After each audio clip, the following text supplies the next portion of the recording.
அஸ்ஸலாமு அலைக்கும். டே 4 of iftar preparation வந்து பார்க்கலாம்.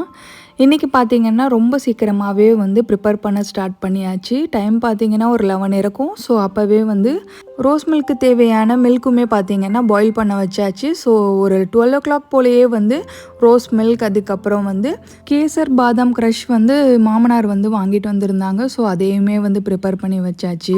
எத்தனை பேருக்கு இந்த கேசர் பாதாம் மில்க் வந்து பிடிக்கும் அப்படிங்கிறத கமெண்டில் சொல்லுங்கள். எனக்கு வந்து அவ்வளோவா பிடிக்கல. ஸோ அது கூடவே பார்த்திங்கன்னா சிக்கன் நக்கெட்ஸ் வந்து பண்ணலாம் அப்படின்னு சொல்லி வீட்டிலேயே வந்து ப்ரிப்பேர் பண்ணியிருந்தேன். இந்த சிக்கன் நக்கெட்ஸோட ரெசிபி வேணும்னா வந்து கமெண்ட் பண்ணுங்கள். நெக்ஸ்ட் வீடியோவில் வந்து அப்லோட் பண்ணுறேன். எனக்கு பர்சனலாக இந்த சிக்கன் நக்கெட்ஸ் வந்து ரொம்பவே பிடிச்சிருந்தது. ஸோ டீப் ஃப்ரை பண்ணாமல் ஷாலோ ஃப்ரை தான் வந்து பண்ணியிருந்தேன். நெக்ஸ்ட்டு வந்து ஆரஞ்ச் ஜெல்லி வந்து பண்ணலாம் அப்படின்னு சொல்லி அதையுமே வந்து ப்ரிப்பேர் பண்ணி செட் ஆகிறதுக்காக வந்து ஃப்ரிட்ஜில் வச்சாச்சு.